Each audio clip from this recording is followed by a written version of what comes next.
ನಮಸ್ಕಾರ.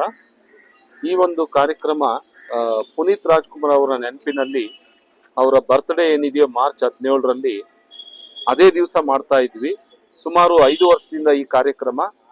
ಈ ಒಂದು ಕಾರ್ಯಕ್ರಮ ವಿಶೇಷತೆ ಏನಂದ್ರೆ ಯಾವ ವಿಕಲಚೇತನ ಮಕ್ಕಳು ಸಮಾಜದಲ್ಲಿ ಗುರುತಿಸಬೇಕು, ಅವರ ಒಂದು ಪ್ರೋತ್ಸಾಹಕ್ಕಾಗಿ ಮಲ್ಲೇಶ್ವರಂ ಸರ್ಕಲ್ ಆಟದ ಮೈದಾನದಲ್ಲಿ ಹಲವಾರು ಕಾರ್ಯಕ್ರಮದ ಜೊತೆಗೆ ಉದ್ಘಾಟಕರು ಇರ್ಬೋದು, ಹಾಗೆ ಸೋಷಿಯಲ್ ಸಮಾಜ ಸೇವಕರು, ನಮ್ಮ ಸ್ಟೂಡೆಂಟ್ಸು, ಹಾಗೆ ನನ್ನ ಸಹಭಾಗಿತ್ವದಲ್ಲಿ ಎಲ್ಲರೂ ಸೇರ್ಕೊಂಡು ಈ ಕಾರ್ಯಕ್ರಮವನ್ನು ಮಕ್ಕಳಿಗೋಸ್ಕರ, ಮಕ್ಕಳ ಒಂದು ವಿಕಲಚೇತನ ಅವರು ಯಾವುದೇ ಕಾರ್ಯಕ್ರಮದಲ್ಲಿ ತೊಡಗಿಸಿಕೊಂಡು ಅವ್ರಿಗೆ ಒಳಿತು ಮಾಡ್ತಕ್ಕಂಥ ಒಂದು ಮುಖ್ಯ ಉದ್ದೇಶ ಆಗಿರುತ್ತೆ. ಯೂತ್ಸ್ ಆಫ್ ಮಲ್ಲೇಶ್ವರ ಅವರು ಇದನ್ನ 3-4 ಇಯರ್ಸ್ ಇಂದ ಮಾಡ್ತಾ ಇದ್ದಾರೆ. ಈ ವಿಶೇಷ ಚೇತನ ಮಕ್ಕಳಿಗೆ ಭಗವಂತನ ಆಶೀರ್ವಾದ ಬೇಕು, ಅವ್ರಿಗೂ ಸಮಾಜದಲ್ಲಿ ಒಂದು ಒಳ್ಳೆಯ ರೀತಿಲಿ ಅವರು ಏನೇನ್ ನಡೀತಾ ಇದೆ ಅದನ್ನೆಲ್ಲ ನೋಡ್ಬೇಕು ಅಂದ್ರೆ ಅವ್ರಿಗೂ ಒಂದು ಆದ್ಯತೆ ಕೊಡಬೇಕು ನಾವು ಸಮಾಜದಲ್ಲಿ. ಹಾಗಾಗಿ ನಾವು ನಮ್ಮ ಗುರುಗಳಾದ ಶ್ರೀ ಶ್ರೀ ಶ್ರೀ ಯದುಗಿರಿ ಯತಿರಾಜ ನಾರಾಯಣ GR ಅವ್ರನ್ನ ಕೇಳ್ಕೊಂಡಾಗ ಅವರು ನಾಳೆ ಬೆಳಗ್ಗೆ 11 ಗಂಟೆಗೆ ಇದನ್ನ ನಾನು ಉದ್ಘಾಟನೆ ಮಾಡ್ಕೊಡ್ತೀನಿ ಅಂತ ಹೇಳಿದ್ದಾರೆ. ಅವರ ಆಶೀರ್ವಾದದೊಂದಿಗೆ ಈ ಒಂದು ಕಾರ್ಯಕ್ರಮನ ನಾವು ಶುರು ಮಾಡ್ತಾ ಇದ್ದೀವಿ. ಯೂತ್ಸ್ ಆಫ್ ಮಲ್ಲೇಶ್ವರ ವತಿಯಿಂದ ಅಪ್ಪು ಕ್ರೀಡೋತ್ಸವ ನಾಳೆ ಏನು ನಡೀತಾ ಇದೆ, ಇದನ್ನ ನಾವು ಸುಮಾರು ಬೆಂಗಳೂರಿಂದ ಒಂದು 500 ಜನ ವಿದ್ಯಾರ್ಥಿಗಳು ಬರ್ತಾ ಇದ್ದಾರೆ, ವಿಶೇಷ ಚೇತನ ಮಕ್ಕಳು. ನಾವು ಅವ್ರ ಏಜ್ ಕ್ಯಾಟಗರಿ ವೈಸು ನಾವು ಗೇಮ್ನ ನಾವು ಮಾಡಿದ್ದೀವಿ.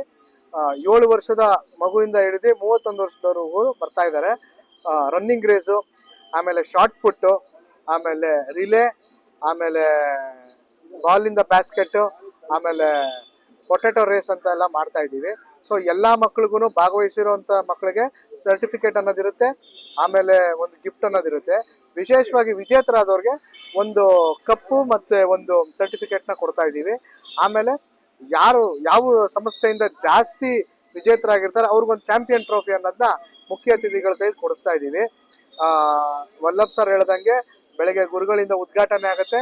ಸಾಯಂಕಾಲ ನಮ್ಮ ಮಾರ್ಗದರ್ಶಕರಾದ ಸನ್ಮಾನ್ಯ ಶ್ರೀ BK ಶಿವರಾಮ್ ಸಾಹೇಬರು ಹಾಗೂ ಅಶ್ವಿನಿ ಪುನೀತ್ ರಾಜ್ಕುಮಾರ್ ಅವರ ಅಮೃತಾಸ್ತದಿಂದ ಟ್ರೋಫಿನ ನಾವು ಉದ್ಘಾಟನೆ ಮಾಡಿ ವಿಜೇತರಿಗೆ ಕೊಡ್ತಾ ಇದ್ದೀವಿ. ಕಾರ್ಯಕ್ರಮ ನಡೀತಾ ಇರೋದು ಮಲ್ಲೇಶ್ವರದ ಗ್ರೌಂಡ್ನಲ್ಲಿ KC ಜನರಲ್ ಹಾಸ್ಪಿಟಲ್ ಎದುರುಗಡೆ ಬೆಳಗ್ಗೆ 9 ಗಂಟೆಗೆ ಸ್ಟಾರ್ಟ್ ಆಗುತ್ತೆ. ಯೂತ್ಸ್ ಆಫ್ ಮಲ್ಲೇಶ್ವರ ಈ ಸಂಸ್ಥೆ ಬಹುಶಃ ಒಂದು 6 ವರ್ಷದಿಂದ ಶುರು ಆಯಿತು. ವಿಶೇಷ ಏನಂದ್ರೆ ಒಂದು ಶಾಲೆ ಮಕ್ಕಳು ಅಂದ್ರೆ ಹಿಮಾಂಶು ಜ್ಯೋತಿ ಕಲಾಪೀಠ ಅಂತ ಏನು ಮಲ್ಲೇಶ್ವರದಲ್ಲಿದೆ, ಆ ಶಾಲೆ ಮಕ್ಕಳು ಇದನ್ನ ಶುರು ಮಾಡಿತ್ತು. ಅಂದ್ರೆ SLC ಮುಗಿಸಿದ ತಕ್ಷಣ ಆಚೆ ಬರ್ತಾರಲ್ಲ, ಅವ್ರು ಯಾರನ್ನು ಅವ್ರ ಶಿಕ್ಷಕರ ಜೊತೆ ಟಚ್ ಬಿಡ್ಲಿಲ್ಲ, ವಾಪಸ್ ಮಾತಾಡ್ತಾನೆ ಇದ್ರು, ಸ್ಕೂಲ್ಗೆ ಹೋಗ್ತಾ ಇದ್ರು, ಬರ್ತಾ ಇದ್ರು. ಅವಾಗ ಚಂದ್ರಮೌಳಿ ಅಂತ ಇವಾಗ ಏನು ಪ್ರಿನ್ಸಿಪಲ್ ಆಗಿದ್ದಾರೆ ಹಿಮಾಂಶುಗೆ, ಅವರೊಂದು ಐಡಿಯಾ ಕೊಡ್ತಾರೆ, ಒಂದು ಆರ್ಗನೈಸೇಷನ್ ಮಾಡೋಣ, ಅದರಿಂದ ಮಲ್ಲೇಶ್ವರದಲ್ಲಿ ಎಷ್ಟು ಒಳ್ಳೆ ಕೆಲಸಗಳಾಗುತ್ತೋ ಅಷ್ಟು ಮಾಡೋಣ, ಆದಷ್ಟು ಯುವಕರಿಗೆ ಹೆಲ್ಪ್ ಆಗುವಂತ ಕಾರ್ಯಕ್ರಮಗಳು ಮಾಡೋಣ, ಅವ್ರಿಗೆ ಜವಾಬ್ದಾರಿ ತರಿಸ್ಬೇಕು, ಅದು ಒಳ್ಳೇದಾಗುತ್ತೆ ಅನ್ನೋದಕ್ಕಿಂತ ಯುವಕರಿಗೆ ಜವಾಬ್ದಾರಿ ಮೂಡಿಸುವಂತ ಕಾರ್ಯಕ್ರಮಗಳನ್ನ ಮೇಷ್ಟ್ರಾಗಿ ಚಂದ್ರಮೌಳಿ ಐಡಿಯಾಗಳು ಕೊಡ್ತಾರೆ.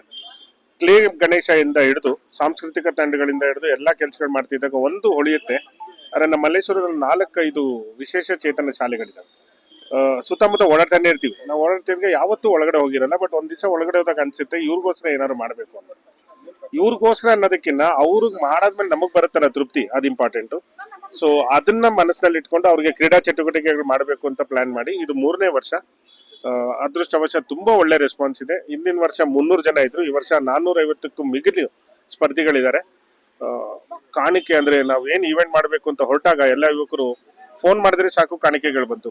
ಬಹುಶಃ ವಲ್ಲಭ್ ಅವರು, ಅನೂಪ್ ಅವರು, ಕಾಡುಮಲ್ಲೇಶ್ವರ ಗೆಳೆಯರ ಬಳಗ, ಆಮೇಲೆ ನಮ್ಮ ಎಲ್ಲಾ ಸ್ಪಾನ್ಸರರ್ಸ್ ಕೇಳಿದ ತಕ್ಷಣ ಈ ತರ ಕ್ರೀಡಾಕೂಟ ಅಂದಿದ ತಕ್ಷಣ ಯಾರು ಇನ್ನೊಂದು ಪ್ರಶ್ನೆ ಕೇಳಿದೆ ಇಲ್ಲ, ಯಾರಿಗೂ ಮಾರ್ಕೆಟಿಂಗ್ ಬಗ್ಗೆ ತಲೆ ಕೆಡಿಸ್ಕೊಳ್ಳಿಲ್ಲ, ಒಂದು ಒಳ್ಳೆ ಕೆಲಸ ಮಾಡ್ತಾ ಇದಾರೆ, ಯೂತ್ಸ್ ಆಫ್ ಮಲ್ಲೇಶ್ವರ ಹೆಲ್ಪ್ ಮಾಡೋಣ ಅಂತ.